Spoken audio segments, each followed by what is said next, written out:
어머니는 6남매 중 둘째 딸이었다. 오빠 하나, 언니 하나, 그리고 아래로 동생 셋. 그중 막내만이 귀한 아들이었다. 너는 왜 이것도 못하니? 언니는 안 그러는데 넌 왜 그 모양이야? 아들은 귀한 거야. 내가 동생 챙겨야지. 매일같이 쏟아지던 꾸중과 차별. 밥상에서도 옷을 살 때도 심지어 칭찬 한마디에서도 언제나 순서는 뒤였다. 어머니의 어린 시절은 늘 모자란 사람 취급받는 나날의 연속이었다. 그래서 결심했다. 결혼하면 내 아이들만큼은 절대 그렇게 키우지 않겠다고. 남편을 만나 아들 하나, 딸 하나를 낳았다. 그리고 약속대로, 아니 약속 이상으로 아이들을 귀하게 키웠다. 원하는 건 다 사주고 하고 싶은 거 다 하게 하고 혼내는 일도 거의 없었다.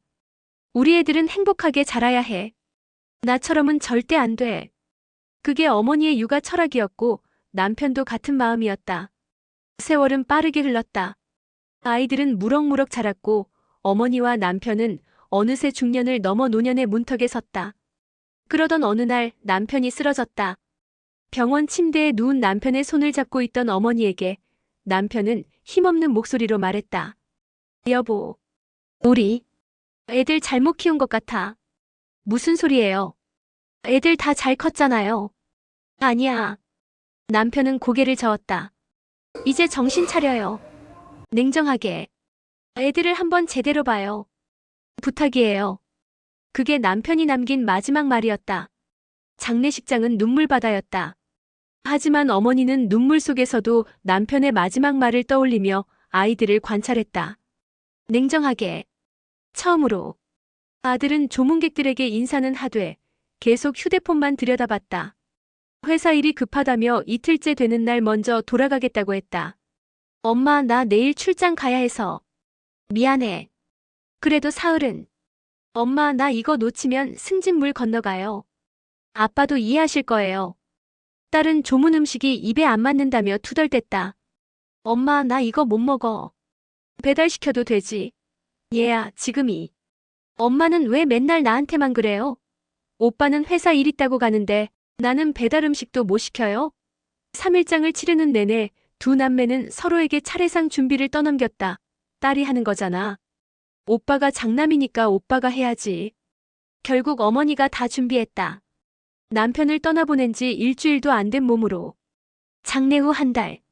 아들은 한 번도 찾아오지 않았다. 전화는 겨우 2통. 엄마, 요즘 너무 바빠. 다음 주에 갈게.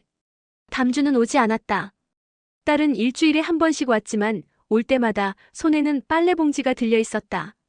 엄마, 이거 좀 빨아줘. 세탁기 고장났어. 엄마, 반찬 좀 해줘. 나 요즘 너무 바빠서 밥할 시간이 없어. 어머니는 남편 제사상을 차리며 혼자 중얼거렸다. 당신 말이 맞았어. 냉정하게 보니 보였다. 자식들은 부모를 부모로 보는 게 아니라 자기들을 위한 서비스 제공자로 보고 있었다. 감사는 없었다. 당연함만 있었다. 내가 너무 다 해줬구나. 어머니는 뒤늦게 깨달았다.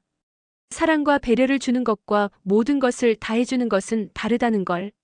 아이를 귀하게 키우는 것과 아이를 왕처럼 떠받드는 것은 다르다는 걸. 자신이 받지 못한 사랑을 주고 싶었던 마음은 순수했다.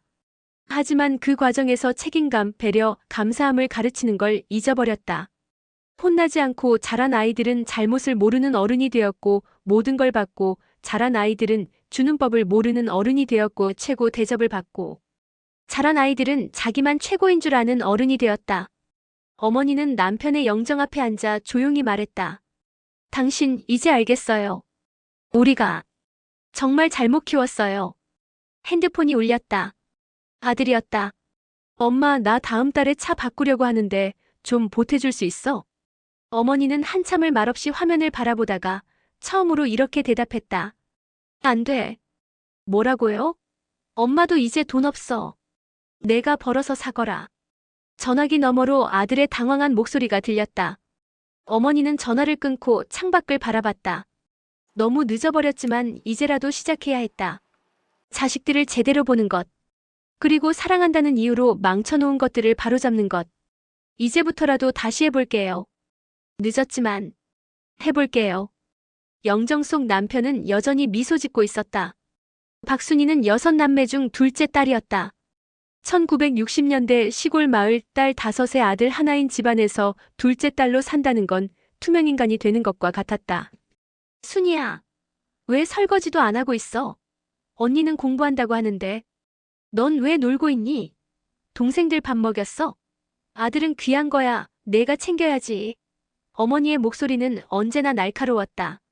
첫째 언니는 똑똑하다는 이유로, 셋째 동생은 어리다는 이유로, 넷째와 다섯째는 쌍둥이라 신기하다는 이유로, 막내는 귀한 아들이라는 이유로 모두 특별했다.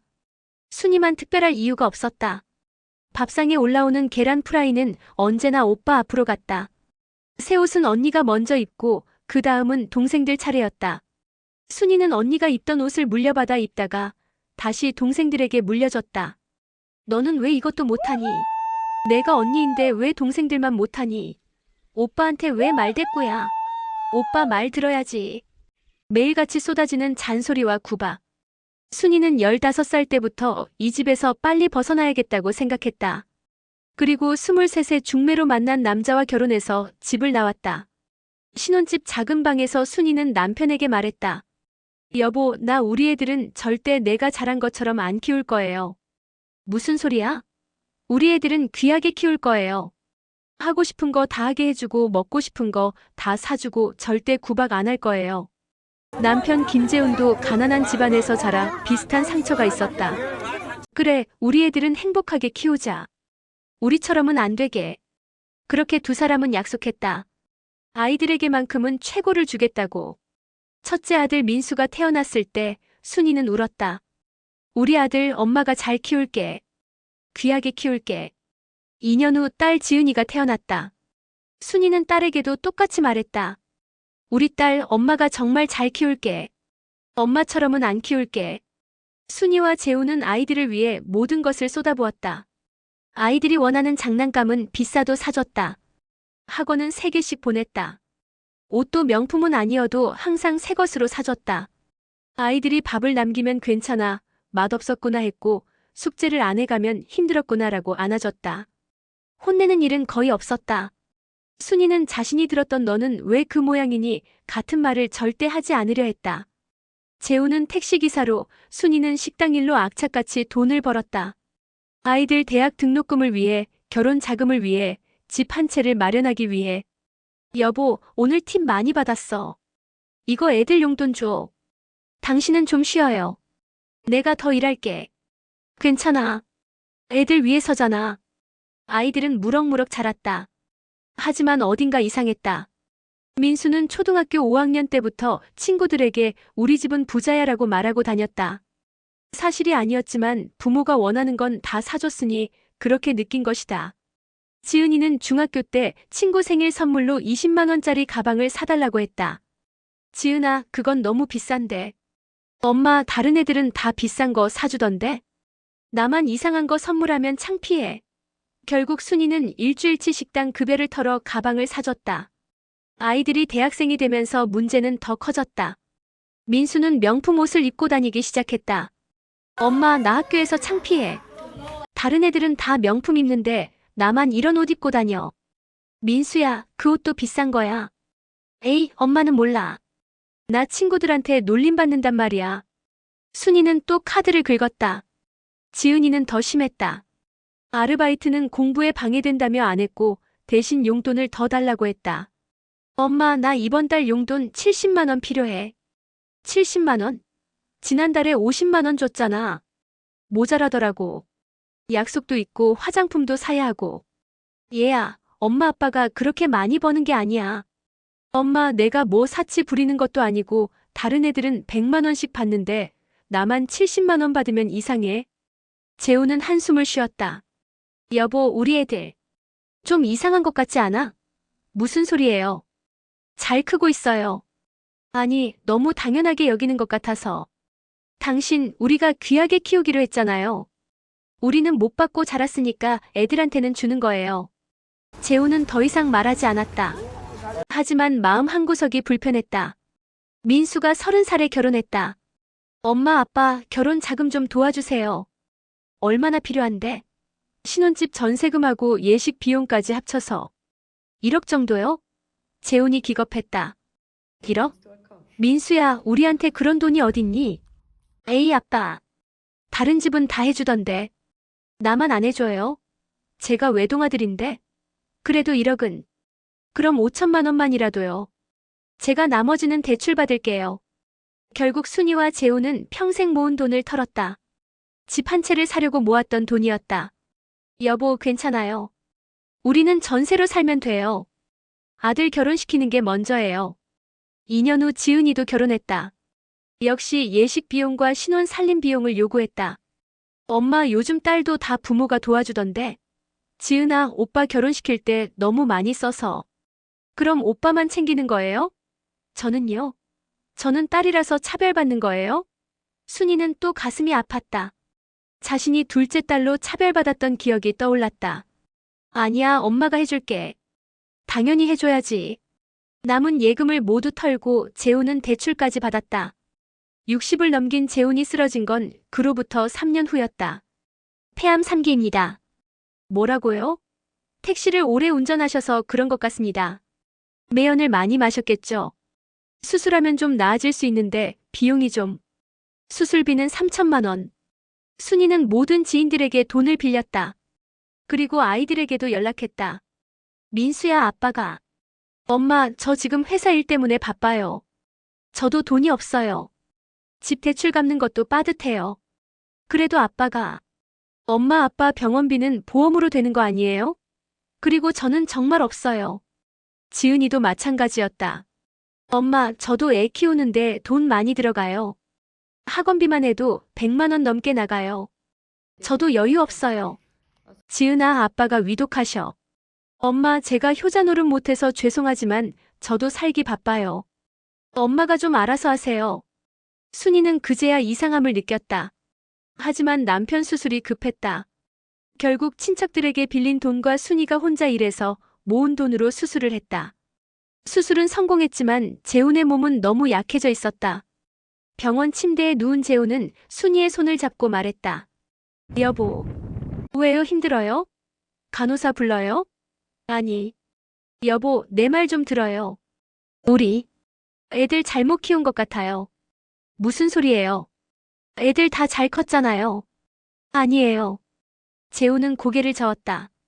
나 아픈 동안 애들 한 번이라도 제대로 와봤나요? 그건 바빠서 그래요. 여보, 정신 차려요. 냉정하게 애들을 봐요. 우리가 지금까지 뭘 한 건지 생각해보세요. 애들한테 뭘 가르쳤는지. 이제라도 늦지 않았어요. 냉정하게 애들을 보세요. 제발. 부탁이에요. 그게 재훈이 남긴 마지막 말이었다. 그날 밤 재훈은 눈을 감았다.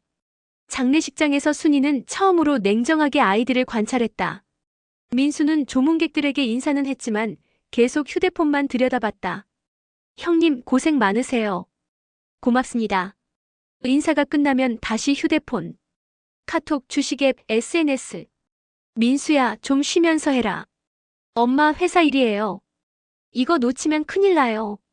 이틀째 되는 날 민수가 말했다. 엄마, 저 내일 출장 가야 해서 먼저 가야 할 것 같아요. 뭐? 아직 장례식도 안 끝났는데? 엄마, 저 이거 놓치면 승진 물 건너가요. 아빠도 이해하실 거예요. 제가 잘 돼야 나중에 엄마 모시죠. 지은이는 조문 음식에 불만을 토했다. 엄마, 이 음식 너무 별로다. 나 이거 못 먹어. 얘야, 지금 그게 중요한 게 아니잖아. 엄마는 왜 맨날 나한테만 뭐라 그래요? 오빠는 출장 간다고 가는데 나는 배달 음식도 못 시켜 먹어요?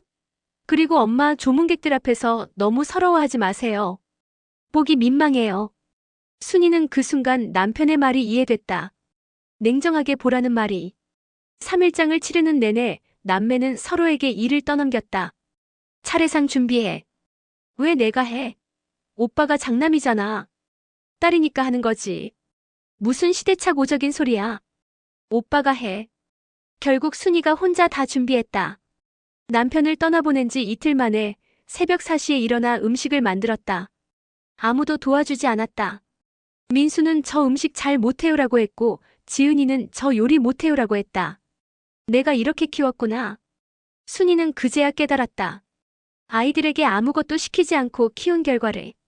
장례식이 끝나고 일주일 후 민수가 전화했다. 엄마, 아빠 보험금 나왔어요? 무슨 소리니? 아빠 생명보험이요. 나왔으면 좀 나눠줘야 하는 거 아니에요? 그 돈은 엄마가 앞으로 살아가는데 써야 하는 돈이야. 에이, 엄마. 저도 아빠 아들인데 당연히 받을 권리 있죠. 그리고 지은이도 있고. 민수야. 엄마 공평하게 하세요. 우리도 권리가 있어요. 순이는 전화를 끊었다. 손이 떨렸다. 그 후 한 달 동안 순이는 남편의 말대로 냉정하게 아이들을 관찰했다. 민수는 단 한 번도 찾아오지 않았다. 전화는 3번 했는데 모두 용건이 있었다. 엄마, 보험금 언제 나눠줄 거예요? 엄마, 아빠 차 처분했어요? 그거 제가 쓸게요. 엄마, 집에 아빠 물건 좀 정리해두세요. 제가 다음 달에 가져갈게요. 지은이는 일주일에 한 번 왔지만 올 때마다 빈손이 아니었다. 손에는 늘 빨래 봉지가 들려 있었다. 엄마, 이거 좀 빨아줘. 세탁기가 고장나서. 세탁기 고장? 그럼 수리 부르지. 에이, 엄마가 빨아주면 되잖아. 수리비 아까워. 반찬도 가져갔다. 엄마, 김치 좀 담갔어? 나 김치 좀 가져갈게. 얘야, 엄마도 먹어야지. 엄마는 혼자니까 조금만 있어도 되잖아. 나는 식구가 셋인데. 그리고 매번 돌아갈 때마다 순이의 지갑에서 돈이 사라졌다. 처음에는 착각인 줄 알았다. 하지만 3번째부터는 확신했다. 지은이가 엄마 돈을 가져가고 있구나. 가장 충격적인 건 3달 후에 일어났다. 민수와 지은이가 함께 찾아왔다. 뭔가 의논할 게 있다는 표정이었다. 엄마, 우리 할 얘기가 있어요. 그래, 뭔데? 민수가 먼저 말을 꺼냈다. 엄마, 이 집 말이에요. 집? 네. 이 집 명의가 아빠로 되어 있었잖아요. 그럼 이제 상속받아야 하는 거 아니에요? 순이는 잠시 말을 잃었다. 상속? 지은이가 거들었다. 엄마, 법적으로 배우자가 50%, 자녀들이 50% 나눠 갖는 거잖아요. 그럼 엄마가 50%, 오빠랑 저랑 25%씩 받는 거죠? 너희들이 지금 무슨 소리를 하는 거니? 엄마, 이게 법이에요. 감정적으로 생각하지 마시고요. 민수가 서류를 꺼냈다. 저희가 알아봤는데요. 이 집 시세가 지금 4억 정도 된대요. 그럼 저랑 지은이가 각각 1억씩 받아야 해요. 받아야 한다고? 네. 엄마가 집을 계속 가지시려면 저희한테 1억씩 주시든지 아니면 집을 팔아서 나눠 갖든지 해야죠. 순이는 그제야 깨달았다. 아이들이 왜 자주 집에 왔는지, 왜 집 시세를 물어봤는지. 너희들 진짜 그런 생각으로 온 거니? 엄마, 왜 그렇게 말씀하세요? 저희도 권리가 있어요. 저희도 아빠 자식이에요. 너희 아빠가 30년 넘게 택시 몰아서 산 집이야. 너희 엄마랑 둘이 악착같이 모아서 산 집이라고. 그래도 법은 법이잖아요. 엄마, 감정적으로 나오지 마세요. 지은이도 거들었다. 엄마, 저도 애 키우는데 돈 많이 들어요. 1억 있으면 정말 큰 도움이 될 것 같아요. 엄마도 저 잘 되는 거 바라시잖아요. 순이는 두 자식의 얼굴을 번갈아 봤다. 그 얼굴에서 미안함도 죄책감도 고민의 흔적도 보이지 않았다. 그저 당연히 받아야 할 것을 받겠다는 표정뿐이었다. 나가라. 엄마? 나가라고 했어. 당장. 엄마, 왜 그러세요? 나가. 썩 나가. 순이는 생전 처음으로 아이들에게 소리를 질렀다. 아이들이 나간 후 순이는 남편의 영정 앞에 앉았다. 당신 말이 다 맞았어요. 눈물이 흘렀다. 후회의 눈물이었다. 내가 뭘 한 거지? 순이는 지난 30년을 돌아봤다. 아이들이 원하는 건 다 사줬다. 혼낸 적이 거의 없었다. 책임을 물은 적도 없었다. 설거지도 청소도 빨래도 다 엄마가 했다. 하기 싫으면 하지 마. 엄마가 할게. 그렇게 키웠다. 자신이 구박받으며 자란 것에 대한 반작용으로. 하지만 결과는 감사할 줄 모르는 아이들. 당연히 받아야 한다고 생각하는 아이들. 부모를 ATM으로 여기는 아이들. 심지어 부모가 죽으면 재산부터 계산하는 아이들. 내가 만든 괴물이구나. 순이는 깨달았다. 사랑과 방치는 다르다는 것을. 배려와 과보호는 다르다는 것을. 자신은 아이들을 사랑한 게 아니라 망쳐놓은 것이었다. 순이는 일주일 후 아이들을 불렀다. 엄마가 할 말이 있어. 집 얘기예요? 아니, 그것보다 더 중요한 얘기야. 순이는 심호흡을 하고 말했다. 엄마가 너희를 잘못 키운 것 같아. 미안하다. 갑자기 왜요? 너희에게 너무 많이 해줬어. 아니, 해주기만 하고 너희한테 아무것도 요구하지 않았어. 그게 잘못이었어. 민수가 어이없다는 표정을 지었다. 엄마, 갑자기 무슨 소리예요? 잘 키워주신 거 감사하죠. 그런데 그게 지금 무슨 상관이에요? 상관 있어. 너희가 지금 이렇게 된 게 다 엄마 잘못이야. 이렇게 됐다니요? 우리 뭐 잘못한 거 있어요? 지은이가 짜증 섞인 목소리로 말했다. 엄마, 우리 괜찮아요. 엄마가 오해하시는 거예요. 오해가 아니야. 너희는 감사할 줄 모르고 배려할 줄 모르고 책임질 줄 몰라. 모든 게 당연하다고 생각하지. 엄마. 그리고 이제부터 엄마가 달라질 거야. 너희도 달라져야 하고. 민수가 비웃듯 말했다. 달라진다고요? 엄마가요? 그래. 이제 엄마는 너희한테 돈 안 줄 거야. 반찬도 안 해줄 거고 빨래도 안 받을 거야. 너희 일은 너희가 해. 엄마, 농담이시죠? 농담 아니야. 진심이야. 지은이가 벌떡 일어났다. 엄마, 왜 갑자기 이러세요? 아빠 돌아가시고 이상해지신 거 아니에요? 이상해진 게 아니라 정신 차린 거야. 정신 차렸다고요? 자식한테 이렇게 차갑게 대하는 게 정신 차린 거예요? 순이는 침착하게 대답했다. 그래. 지금까지가 비정상이었어. 이제부터가 정상이야. 하지만 변화는 쉽지 않았다. 아이들의 반발이 심했다. 일주일 후 지은이가 빨래를 들고 왔다. 엄마, 이거 좀. 아니야. 내가 해. 엄마, 장난 그만하시고요. 빨리 좀 빨아줘요. 장난 아니야. 내가 입은 옷은 내가 빨래해. 엄마가 미쳤네. 진짜. 지은이는 빨래를 바닥에 던지고 나가버렸다. 민수는 전화로 따졌다. 엄마, 왜 제 전화 안 받으셨어요? 바빴어. 뭐가 바빠요? 그리고 제가 지난주에 돈 좀 보내달라고 했잖아요. 안 보낼 거야. 엄마, 장난해요? 장난 아니야. 이제 엄마는 너한테 돈 안 줘. 내가 벌어서 써. 엄마, 진짜 이러시는 거예요? 제가 지금 집 대출 때문에 힘들다고 했잖아요. 그건 내 문제야. 내가 해결해. 엄마가 정말 이상해지셨네요. 아빠 돌아가시더니. 엄마가 정말 이상해지셨네요. 아빠 돌아가시더니 완전히 변하셨어. 이상해진 게 아니라 정신 차린 거라니까. 좋아요. 그럼 엄마도 나중에 힘들 때 저한테 기대지 마세요. 민수는 전화를 끊었다. 순이는 한숨을 쉬었다. 이미 늦었구나. 한 달 동안 순이는 아이들의 변화를 기다렸다. 하지만 변화는 없었다. 대신 아이들은 순이를 비난하기 시작했다. 민수는 친척들에게 전화를 돌렸다. 이모, 우리 엄마 좀 이상해요. 아빠 돌아가시고 나서 완전히 달라지셨어요. 혹시 치매 아닐까요? 지은이는 SNS에 글을 올렸다. 부모님이 돌아가시면 남은 부모가 성격이 변한다던데 진짜네요. 우리 엄마 요즘 너무 이상하세요. 자식한테 차갑게 대하시고. 댓글에는 어머니 우울증 아닐까요? 병원 한번 모시고 가보세요 같은 반응들이 달렸다. 순이는 그 글을 보고 씁쓸하게 웃었다. 내가 정신 차리니까 내가 이상한 사람이 되는구나. 어느 날 민수와 지은이가 함께 찾아왔다. 표정이 심각했다. 엄마, 우리 진지하게 얘기 좀 해요. 그래, 해라. 엄마, 요즘 너무 이상하세요. 우리 걱정돼요. 내가 뭐가 이상한데? 엄마가 원래 이렇지 않으셨잖아요. 우리한테 잘해주시고 우리 말 들어주시고. 순이는 조용히 물었다. 내가 너희한테 잘해주는 게 당연한 거니? 당연하다는 건 아니지만. 엄마니까. 엄마니까 뭐든지 해줘야 하는 거야? 그런 뜻이 아니라. 그럼 너희는 나한테 뭘 해줬니?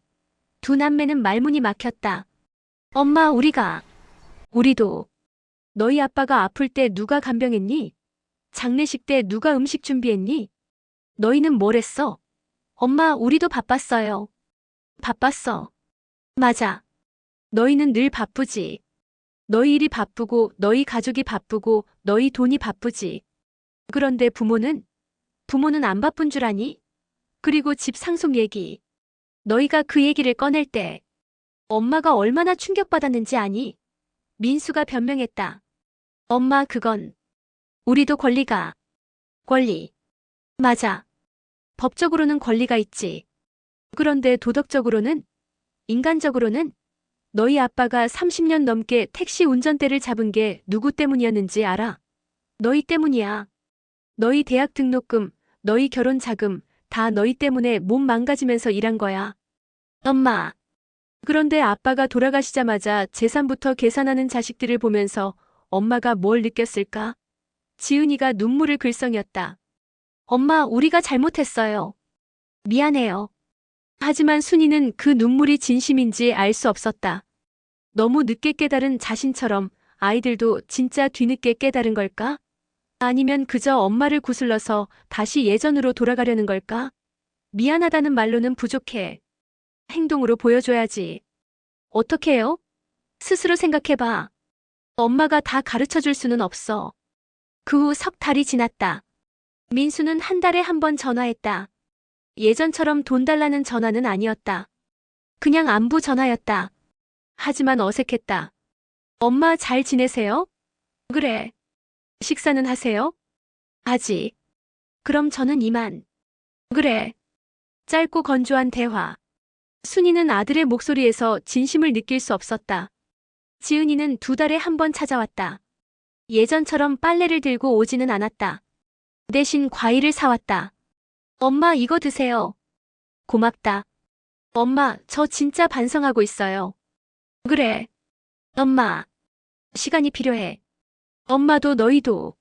하지만 순이는 알고 있었다. 이미 너무 늦었다는 것을. 30이 넘도록 자기만 생각하며 살아온 사람들이 하루아침에 변할 리 없었다. 습관이 되고 성격이 되고 인생이 된 이기심을 이제 와서 바꾸기는 불가능했다. 반년 후 민수가 다시 집 얘기를 꺼냈다. 엄마, 그 집 상속 문제 언제 정리할 거예요? 또 그 얘기니? 엄마, 저도 돈이 필요해요. 회사에서 권고사직 당할 것 같아요. 대출 이자도 못 갚겠고. 그건 내가 해결할 문제야. 엄마, 제가 지금 진짜 힘들다고요. 제 인생이 망가지고 있어요. 그래서 엄마 집을 빼앗아 가려고. 빼앗는 게 아니라 제 몫을 받는 거예요. 순이는 한참을 아들을 바라봤다. 그 눈에서 자신을 향한 사랑은 보이지 않았다. 오직 절박함과 이기심만 보였다. 알았어. 집 팔게. 정말이요? 그래. 팔아서 법대로 나눠주지. 그게 내가 원하는 거잖아. 엄마. 감사합니다. 감사하다는 말에는 미안함이 섞여 있지 않았다. 그저 드디어 돈을 받는구나 하는 안도감뿐이었다. 일주일 후 지은이도 찾아왔다. 엄마, 오빠한테 들었어요. 집 하신다고요? 그래. 그럼 저도 제목 받을 수 있는 거죠? 그렇게 될 거야. 엄마. 사실 저도 돈이 너무 필요해요. 애 학원비며 남편 사업 자금이며. 1억만 있으면 정말 큰 도움이 될 것 같아요. 순이는 딸을 바라봤다. 역시나 눈에는 돈 생각뿐이었다. 지은아, 너 엄마가 집 팔면 어디서 살 건지 생각해봤니? 엄마는 전세 얻으시면 되잖아요. 2억이면 괜찮은 전세 구할 수 있어요. 전세 구하고 나면 엄마한테 남는 돈이 얼마인지 알아? 그래도 좀 남지 않아요? 많이 안 남아. 그걸로 엄마가 늙어서 병원비 쓰고 생활비 쓰고 해야 해.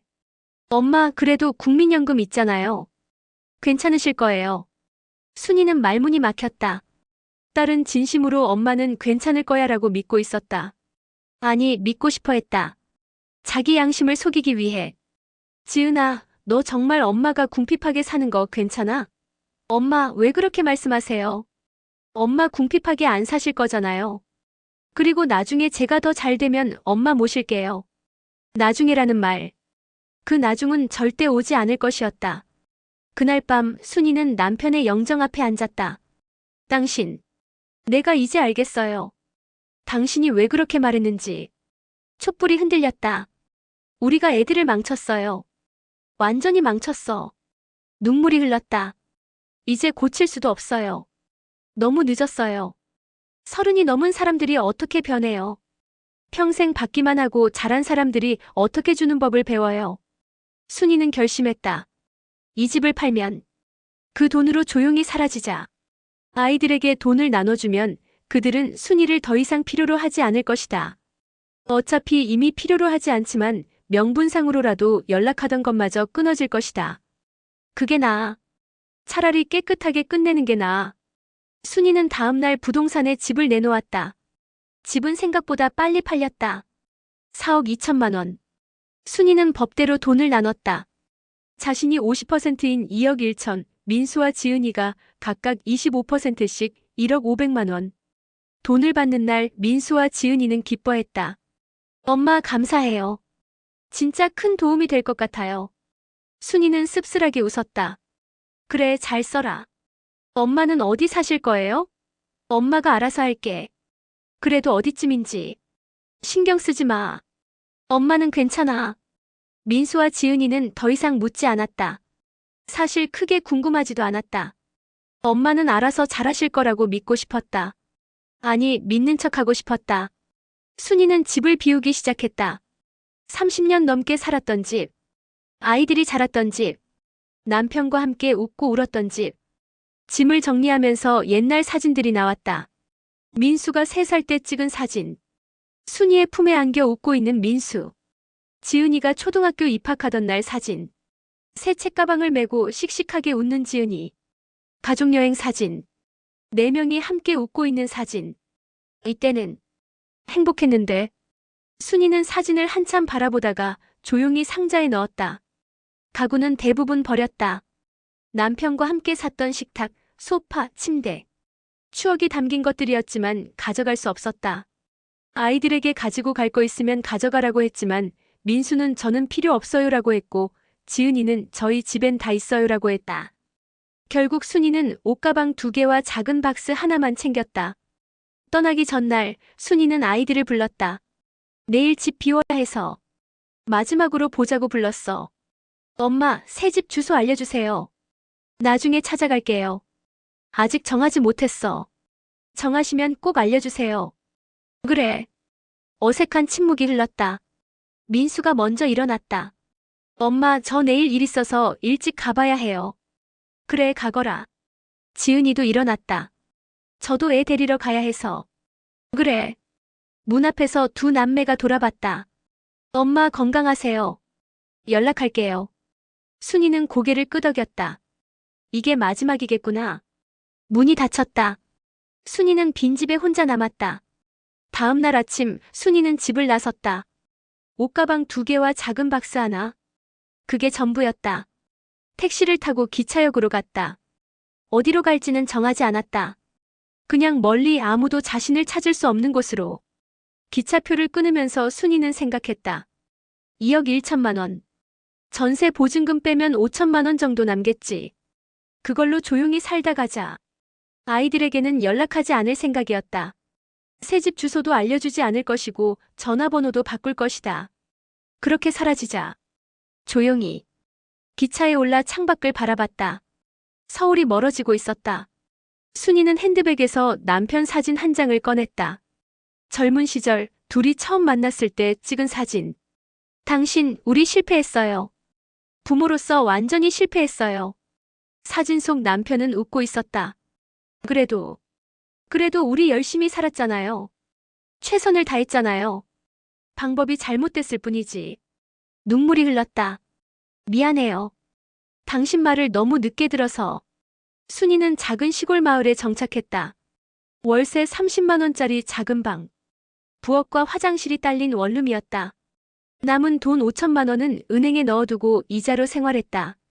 동네 식당에서 설거지 아르바이트를 했다. 월 80만 원. 국민연금 40만 원과 합치면 한 달에 120만 원 정도 됐다. 넉넉하지는 않았지만 살만했다. 아무도 순이를 알아보지 못했다. 이름도 바꿨다. 박순이에서 김순자로. 핸드폰도 바꿨다. 새 번호는 아무에게도 알려주지 않았다. 가끔 옛날 핸드폰을 켜보면 부재중 전화가 쌓여 있었다. 민수 27통, 지은이 19통 문자도 있었다. 엄마 어디세요? 엄마 연락 좀 해요. 엄마 걱정돼요. 하지만 순이는 답장하지 않았다. 며칠 보다가 다시 핸드폰을 껐다. 걱정된다고? 진심으로? 순이는 알고 있었다. 그들의 걱정은 진짜 걱정이 아니라 불안이라는 것을. 엄마가 나중에 우리한테 짐이 되면 어떡하지 하는 불안. 1년이 지났다. 순이는 마을 사람들과 친해졌다. 다들 순이를 순자씨라고 불렀다. 순자씨, 오늘도 일하러 가요? 네, 할매. 고생이 많네요. 괜찮아요. 일하는 게 좋아요. 실제로 순이는 일하는 게 좋았다. 바쁘게 움직이면 생각을 안 하게 됐다. 밤에 혼자 있을 때만 힘들었다. 그때는 과거가 몰려왔다. 아이들의 어린 시절. 행복했던 순간들. 그리고 모든 게 틀어지기 시작한 순간들. 내가 뭘 잘못한 걸까? 순이는 수없이 자문했다. 하지만 답은 이미 알고 있었다. 사랑한다는 이유로 모든 걸 해줬던 것. 아무것도 요구하지 않았던 것. 책임을 가르치지 않았던 것. 감사를 가르치지 않았던 것. 사랑의 방법을 몰랐구나. 2년째 되는 봄, 순이는 작은 텃밭을 일구기 시작했다. 상추, 고추, 토마토를 심었다. 매일 아침 물을 주고 잡초를 뽑았다. 식당 일을 마치고 돌아와 텃밭을 돌보는 시간이 순이에게는 평화로웠다. 순자씨, 상추 정말 싱싱하네요. 이웃 할머니가 말했다. 제가 드릴까요? 아이고, 고마워요. 천만에요. 순이는 수확한 상추를 이웃들에게 나눠줬다. 주는 것이 좋았다. 받기만 하던 아이들과는 달리 이웃들은 진심으로 고마워했다. 순자씨, 고마워요. 이거 받으면 안 되는데. 아니에요. 저도 혼자 다 못 먹어요. 그래도 다음엔 제가 반찬 만들어 올게요. 주고받는 것. 진짜 관계는 이런 거구나. 순이는 새삼 깨달았다. 3년이 지났을 때 순이는 더 이상 과거를 돌아보지 않게 됐다. 옛날 핸드폰은 서랍 깊숙이 넣어두고 다시는 켜지 않았다. 아이들의 사진도 상자에 넣어 창고에 보관했다. 이제 내 인생을 살자. 66살.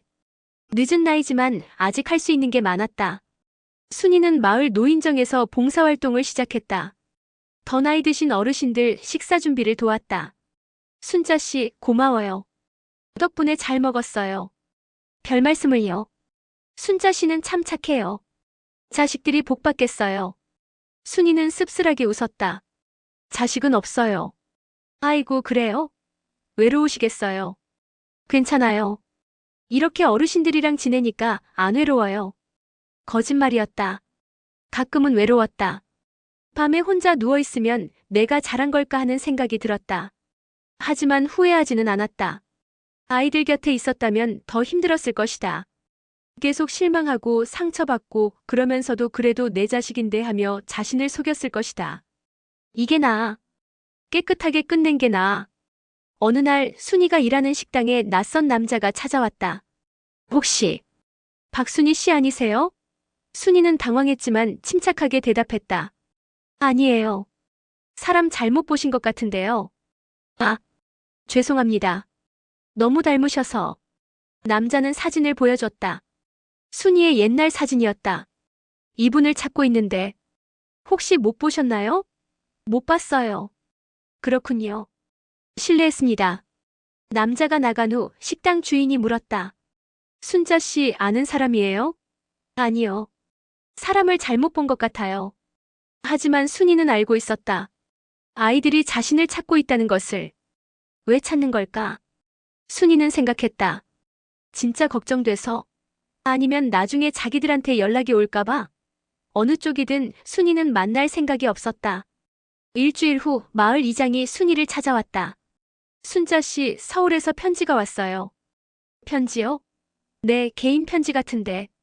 받아보세요. 순이는 편지를 받아들었다. 발신인은 민수였다.